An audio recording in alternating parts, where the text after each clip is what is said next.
Hello, good morning guys. तर आज आहे कोजागिरी पौर्णिमा. मी सकाळी उठले, ब्रश केला आणि त्यानंतर दुकानात जाऊन शाबू आणला. तर त्याला एका पातेल्यात काढून घेतलं मी. त्यानंतर 1-2 पाण्यानं आपल्याला धुवून घ्यायचं आहे. धुवून घेतल्यानंतर जेवढा शाबू पातेल्यात आहे तेवढंच पाणी घालायचं आहे. पाणी घातल्यानंतर 1-1.5 तास त्याला तसंच ठेवलं. तेवढ्या वेळात मी आंघोळ वगैरे करून आले आणि तुम्ही बघू शकता व्यवस्थित भिजलेला होता तो.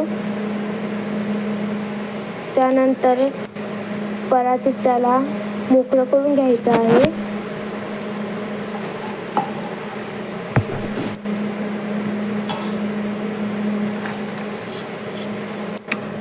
शाबूला परातीत काढून घेतलं आणि त्याला मोकळं करून घ्यायचं आहे. आपल्याला मोकळं करून घेतलं.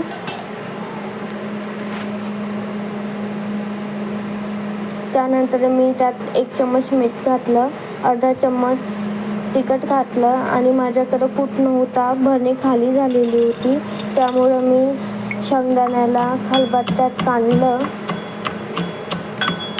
त्याचा कूट बनवून घेतला आणि तो कूट व्यवस्थित मिक्स करून घेतलेला आहे.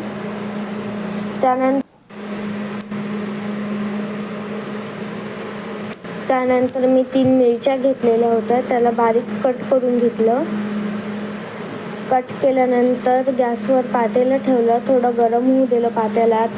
त्यानंतर थोडं तेल घातलं, बारीक केलेल्या मिरच्या टाकून दिल्या आणि माझ्याकडं आलू अवेलेबल नव्हतं, त्यामुळे मी आलू काही टाकलेला नाही आहे. त्यात शेंगदाणे टाकले. परत त्याला आपल्याला तळून घ्यायचं आहे. तळल्यानंतर त्यात शाबू घालून घ्यायचा आणि व्यवस्थित मिक्स करायचं आहे आणि थोडं शिजू पण द्यायचं आहे. तर फायनल लुक तुम्ही बघू शकता.